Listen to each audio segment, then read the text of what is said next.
Buen día, yo soy el doctor Federico Risté, docente de cirugía digestiva de quinto año. Les voy a hablar sobre hemorragia digestiva baja. La hemorragia digestiva baja se define como el sangrado distal al ligamento de Treitz. El mismo está en la unión del duodeno y el ilion. El 20% de las hemorragias digestivas son bajas. Se da comúnmente en pacientes entre 60 y 67 años, o sea, pacientes adultos y ancianos. La incidencia es del 20 a 25 casos en 100.000 habitantes. Estas son estadísticas americanas. Y la mortalidad es entre el 2 y el 4%. Con respecto a las premisas del tema, o sea, las ideas que darían origen a un razonamiento, lo que yo quiero que tengan en cuenta son estas 4. Resucitación del paciente, localización del sangrado, el control de la hemorragia y evitar recurrencias. En esta parte de la charla vamos a hablar de la etiología, o sea, las diferentes causas de la hemorragia digestiva baja. La hemorragia diverticular, como su nombre lo indica, es el sangrado que se produce en la zona de los divertículos. Esta es una de las causas más frecuentes, con una incidencia entre 20 y 50% de los casos.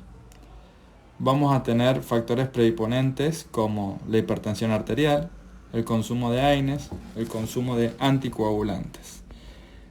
Lo que se produce es la perforación diverticular, que puede ser por un cuerpo extraño o por un proceso inflamatorio.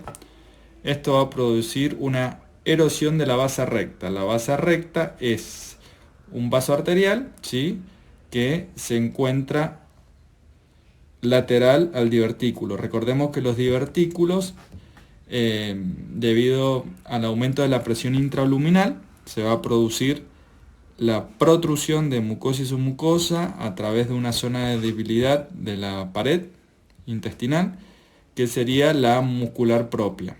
Por esta zona ingresan los vasos, por eso el divertículo está pegado al vaso. Estos son vasos arteriales, por lo que van a producir un sangrado muy importante. Principalmente el compromiso se da en el colon derecho, debido al tamaño de los divertículos, son mayores. Y como decíamos recién, se produce un sangrado importante por el compromiso arterial. Se autolimita en un 75 o 90% de los casos y el porcentaje restante es el que probablemente termine en un quirófano. Acá en esta imagen observamos cómo es un sangrado diverticular visto por una endoscopía. En realidad lo que vemos, a pesar de una preparación adecuada, es presencia de sangre con múltiples bocas diverticulares y con una difícil localización del sitio de sangrado. O sea, cuando hacemos una endoscopía es fundamental lograr la mejor preparación que se pueda, debido a que de esta forma nosotros vamos a poder realizar una terapéutica para el cese del sangrado. La segunda causa más frecuente de hemorragia digestiva baja son las angiodisplasias. Dentro de esta patología tenemos causas adquiridas y congénitas. Las más frecuentes que producen sangrado son las adquiridas, que son las que vamos a ver en este momento. Tienen la incidencia del 3 al 15%, se localizan principalmente en el ilion terminal y en el colon derecho. La fisiopatología se explica por un aumento de la presión intraluminal a nivel del colon. Esto produce un aumento de la presión en la pared del mismo, con una obstrucción de las venas submucosas. Esto lleva a una alteración a nivel precapilar, por lo que las presiones arteriales se traducirían a las venas. Y si nosotros nos ponemos a pensar, no es la misma la composición de la arteria con respecto a la resistencia que hay a las venas.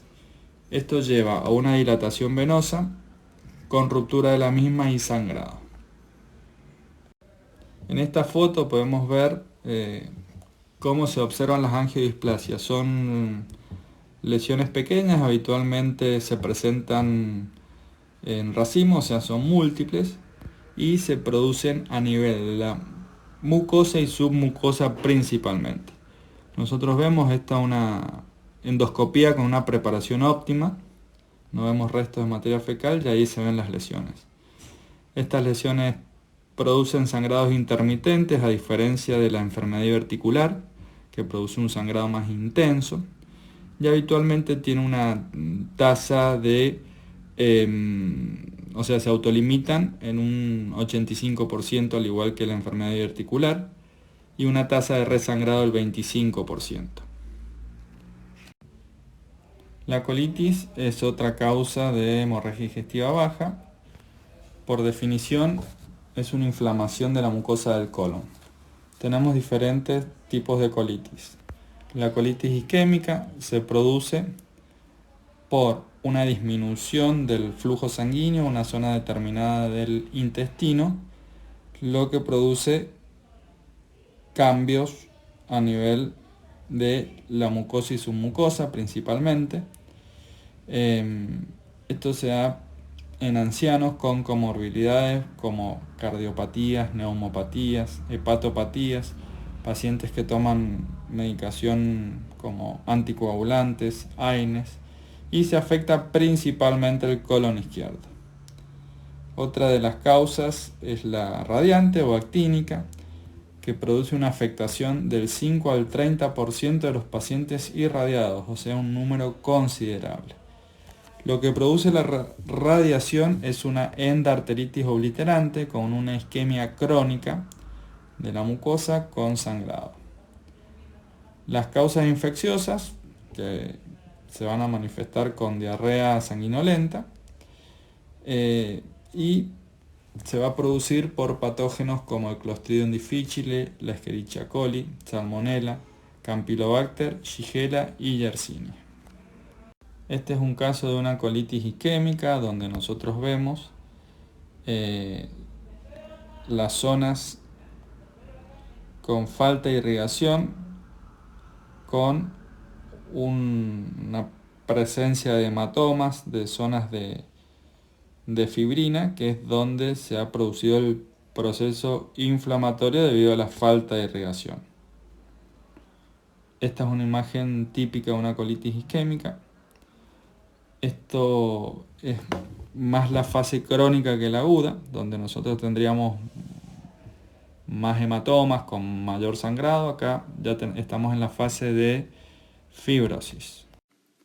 En la colitis actínica o radiante, lo que observamos es falta de vascularización mucosa con un aumento de la palidez y presencia de telangiectasias. Acá vemos una imagen de una colitis infecciosa con presencia de pliegues mucosos edematizados, con presencia de pus, o sea, secreción purulenta, y zonas con un petequiado hemorrágico. Dentro de la patología neoplásica tenemos dos entidades, los pólipos colónicos neoplásicos y el cáncer colorectal. Los pólipos se definen como una sobreelevación o protrusión de la mucosa. El sangrado se produce por la neovascularización que se da en el caso de tejido adenomatoso, o sea neoplásico, y mientras más grande sea el pólipo, más posibilidades de sangrado. Con respecto al cáncer colorectal, la incidencia es del 10 al 15%, incrementa con la edad, o sea pacientes mayores, y clínicamente puede tener anemia, hematoquesia o melena. Acá tenemos los dos tipos de pólipos más frecuentes. En el lado izquierdo vemos el pólipo pediculado, el cual tiene un tallo que va a unir la parte cefálica a la pared colónica. sea la mucosa. Y en la imagen del lado derecho tenemos un pólipo sésil, el cual no tiene un tallo, tiene mayor base mayor base de adherencia con la mucosa, con más posibilidades de que en esa superficie se produzca un carcinoma. Acá observamos un cáncer colorectal, donde vemos zonas polipoides exofíticas, o sea, con un crecimiento hacia la luz, y zonas con úlceras, con presencia de sangrados a nivel mucoso y con un crecimiento que muchas veces puede producir una obstrucción completa del colon. Dentro de la enfermedad inflamatoria intestinal tenemos dos entidades, la colitis ulcerosa y la enfermedad de Crohn. La principal manifestación clínica es la hematoquesia. La prevalencia de la enfermedad de Crohn es de 0,6 a 6% y de la colitis ulcerosa es un poco mayor, de 1,4 a 4,2% de posibilidades de producir una hemorragia digestiva. Los factores de riesgo serían la severidad de la enfermedad, el compromiso principalmente del lado izquierdo y el uso de corticoides. En la endoscopía de la colitis ulcerosa podemos observar la presencia de pseudopólipos, úlceras, erosiones, pérdida del patrón mucoso y edema. En la enfermedad de Crohn lo que vemos son úlceras en sacabocados, úlceras profundas, podemos ver con fondos con fibrina, pseudonódulos que tienden a agruparse y formar el patrón mucoso en empedrado. Con respecto al sangrado anorrectal, las causas pueden ser hemorroides, fisura anal, úlcera solitaria de recto, cáncer de ano, prolapso rectal, lesiones de Dieulefeld, y el diagnóstico se hace con anoscopía y tacto rectal. Acá observamos una hemorroides grado 4, en realidad una fluxión hemorroidal donde se produce una protrusión de los paquetes hemorroidales internos con posterior edema y la contracción o el espasmo del esfínter anal interno, lo que produce esta patología, que ocasionalmente puede producir sangrado. La fisura anal es una úlcera lineal en la última parte del canal anal que puede producir sangrados, habitualmente son sangrados leves. La patología del intestino delgado, como explicábamos al principio, es rara, o sea, en menos del 10%, acá habla de un 5 a 10% de los pacientes con hemorragia digestiva, y se puede dar por angiodisplasias, enteritis, que es la inflamación de la mucosa del intestino delgado, divertículo de Meckel o los tumores que son más infrecuentes. Acá observamos un divertículo de Meckel. Esto habitualmente se da entre 80 y 120 centímetros a partir de la válvula ileocecal hacia proximal, que vamos a encontrar esto. Recuerden que es la presencia de mucosa gástrica ectópica en el intestino. Los pilares de la evaluación inicial, una vez que ya terminamos con la parte de la etiología, es el interrogatorio, el examen físico y el laboratorio general. Con respecto al interrogatorio tendremos que preguntar por el sangrado, si se ha dado como hematoquesia, recuerden que es la mezcla de materia fecal con sangre, proctorragia, que es sangre rojo rutilante, o melena, que es la sangre negruzca que se adhiere al inodoro. La duración, si es aguda o crónica, la intensidad leve, moderada, masiva o exsanguinante, los síntomas acompañantes, si ha presentado fiebre, pérdida de peso, trastornos del tránsito evacuatorio. Acá es importante las comorbilidades, si tiene hepatopatías, cardiopatías, neumopatías, y qué medicaciones toma el paciente, anticoagulantes, antiagregantes o antiplaquetarios. Es importante la edad del paciente, no es lo mismo un paciente de 20 años con fiebre y hematoquesia que un paciente de 80 años con pérdida de peso y hematoquesia. Con respecto al examen físico, es importante los signos vitales. Recordemos que el estado hemodinámico era una de las premisas de la hemorragia digestiva. Tendríamos que ver la frecuencia cardíaca, la presión arterial, la frecuencia respiratoria y el ritmo diurético. El estado de conciencia también es importante, ver si el paciente está estuporoso, somnoliento o agitado. El examen cardiopulmonar nos va a dar datos si existen arritmias, si hay rales.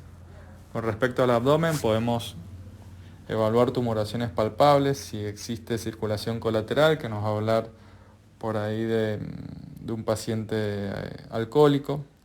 El tacto rectal, ver si palpamos úlceras o tumores.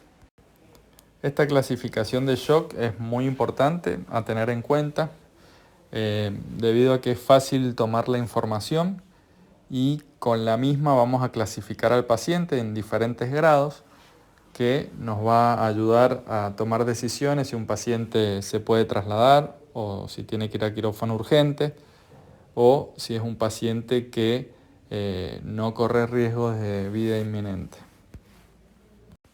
Con respecto al laboratorio que nosotros tendríamos que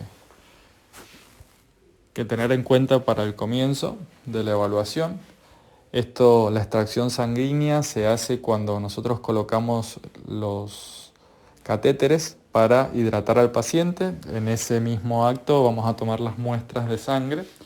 Tendríamos que pedir un hematocrito, hemoglobina, agrupar al paciente, o sea, factor IRH, ver el estado ácido-base, la función renal, el ionograma y los factores de coagulación. Esto es lo que tendríamos que hacer en un primer gesto con respecto al laboratorio. Es siempre importante y no olvidar que este abordaje de este tipo de pacientes se hace en equipo, o sea, es un trabajo multidisciplinario. Tenemos que realizar en forma simultánea el interrogatorio, el examen físico, tomar las muestras, resucitación hemodinámica y monitorizar signos vitales. O sea, es importante que exista un líder de equipo y que cada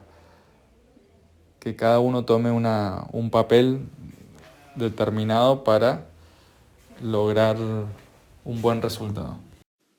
La resucitación la tenemos que hacer con fluidos intravenosos. Hay que pasar mucho volumen. Por eso se eligen los miembros superiores y se colocan vías cortas y anchas de tal forma de pasar mucho volumen en poco tiempo. Recuerden, a mayor diámetro tenemos menor resistencia para el pasaje de líquidos. La vía venosa central se usa en casos especiales, por ejemplo que tengamos pacientes cardiópatas o en aquellos pacientes que no encontramos vías periféricas. Cuando se colocan los catéteres, se toman muestras sanguíneas. La transfusión de sangre se indica cuando tenemos una hemoglobina menos de 7 y en casos donde el sangrado es muy importante, el valor se aumenta 2 puntos, o sea 9 puntos de hemoglobina. Hay que mantenerla por arriba de eso. La sonda nasogástrica se coloca para descartar una hemorragia digestiva alta, que puede darse en el 15% de los casos. Y se coloca un catéter urinario o sonda vesical para medir el flujo urinario, que también es un dato importante. A continuación vamos a explicar los métodos complementarios. La videocolonoscopía se usa en sangrados moderados, con el paciente estable hemodinámicamente. Tenemos que tener estándar de calidad, que es el tiempo adecuado de retiro, aproximadamente de 7 minutos, una preparación intestinal óptima para encontrar las lesiones que son causa de esta hemorragia digestiva. Y como dijimos recién, hay que descartar la hemorragia digestiva alta, con una videoendoscopía digestiva alta. Los tipos de colonoscopía pueden ser urgentes dentro de las 24 horas o electivas. Con respecto a los tipos de colonoscopía que se hace, puede ser urgente dentro de las 24 horas. Esto tiene menor estadía hospitalaria, localiza el sangrado activo, o sea, lo podemos usar de tratamiento. En cambio, si lo hacemos electiva, el paciente se interna, la preparación se realiza en mayor tiempo para que sea mejor tolerada por el paciente. En este caso se puede ver una hemorragia digestiva baja de origen en un divertículo. Si ustedes ven, ahí vemos el remolino de sangre que produce el sangrado. Y lo otro que quiero que observen es la preparación intestinal. Es óptima. O sea, no se ve nada de materia fecal. Esto sería lo ideal. La centellografía es un estudio que usa glóbulos rojos marcados con tecnecio 99. Detecta pérdidas de 0,1 mililitro minuto. El contraste se mantiene activo en sangre 24 horas posterior a haber inyectado el mismo, que permite detectar hemorragias mucho tiempo después de la inyección. Acuérdense que se usa la radiación para hacer el diagnóstico, y la desventaja del estudio es que realiza un diagnóstico topográfico, o sea, nos informa, por ejemplo, que está sangrando la fosa ilíaca derecha, pero no nos dice si es el intestino delgado, el colon, el apéndice. Y lo otro es que se demoran los resultados.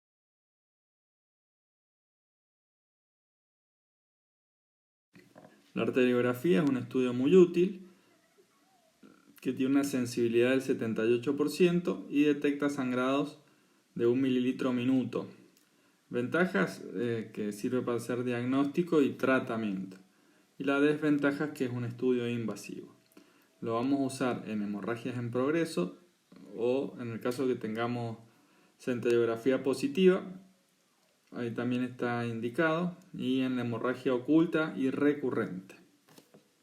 Acá vemos una arteriografía, se ingresa a través de la zona femoral, se hace una punción de la arteria femoral y se va subiendo por la aorta abdominal hasta el aortograma abdominal. Va a estudiar los troncos, el ilíaco, el de la mesentérica superior y el de la mesentérica inferior. O sea, nosotros vamos subiendo por la aorta abdominal y nos vamos metiendo a estos troncos arteriales y vamos inyectando contraste para ver si tenemos alguna fuga. La tomografía computada es otro estudio también muy usado. Tiene una sensibilidad del 70 al 80% de los casos. El índice de sangrado es menor que el anterior, 0,3 mililitros minuto, que es lo que detecta. Las ventajas que no se hace preparación colónica y que permite estudiar el intestino delgado. Y la desventaja, bueno, que necesitamos última tecnología, o sea, tomógrafos potentes, recurso humano que lo sepa manejar, y es diagnóstico, no es terapéutico. Las indicaciones se usan en el sangrado detenido o cuando falla la videocolonoscopía. O sea, sería el reemplazo que se le da al colon por enema en el caso de que falle la colonoscopía. Como dijimos, tiene muchas ventajas. Por ejemplo, en esta imagen vemos la extravasación del contraste en el colon sigmoides, bien claro, con un paciente que no se sometió a una preparación intestinal y un estudio que es bastante rápido. En esta otra imagen vemos la extravasación en el ciego, de contraste en el ciego. Así que, como ustedes pueden ver, es un estudio muy completo. El tema, bueno, la radiación a la que se somete el paciente, pero es muy bueno este estudio debido a que es rápido y no invasivo. Ahora vamos a hablar del tratamiento de la hemorragia digestiva baja. Ya estabilizamos el paciente, esa parte la vamos a obviar y vamos a ver los diferentes tipos de terapéuticas que le podemos ofrecer al mismo. Tenemos el tratamiento endoscópico que tiene un éxito del 92% de los casos. Recordemos que lo vamos a hacer en los pacientes estables hemodinámicamente con un sangrado moderado. Los métodos hemostáticos que vamos a utilizar son la electrocoagulación monobipolar, la sonda térmica de contacto, la fotocoagulación con argón o láser. Esto permite programar el equipo para que tenga una profundidad determinada el haz del láser para evitar perforaciones intestinales y daños de otros órganos. La inyección con adrenalina, los clips y las bandas elásticas. Estas son las cosas que podemos usar en la terapéutica con un endoscopio. Acá observamos en esta imagen el uso de endoclips. Cada uno se coloca, vienen uno por pinza, o sea, tendríamos que usar en este caso, o sea, cargarlo 3 veces la sonda. En esta otra imagen, que sería de una rectitis actínica, por cómo se observa la palidez mucosa con disminución de la vascularización, observamos el argón plasma, cómo va quemando por superficie. Es la indicación, el argón plasma, de la rectitis actínica, o sea, por radiación. En el tratamiento arteriográfico o angiográfico se usan microcatéteres. Estos sirven para realizar embolizaciones superselectivas de pequeños vasos. Los materiales usados son microcoils, gelofán, microesferas de Dectran. Las complicaciones que podemos tener serían la necrosis intestinal, la trombosis arterial, embolias distales o la toxicidad renal por el contraste. El éxito se da en el 93% de los casos.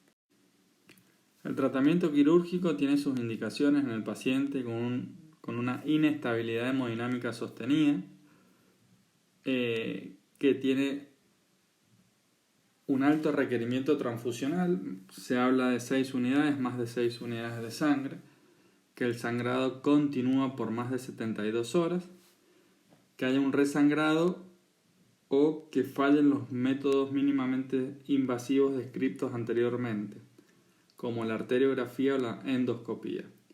Y lo otro, que la causa que necesite tratamiento sea un tumor, que vamos a necesitar realizar la resección del mismo. Las técnicas quirúrgicas usadas serían la resección colónica con anastomosis, en caso de que tengamos el sitio de sangrado localizado con el paciente estable hemodinámicamente. La colectomía subtotal sin anastomosis es cuando el sitio de sangrado no se localiza y tenemos una inestabilidad hemodinámica.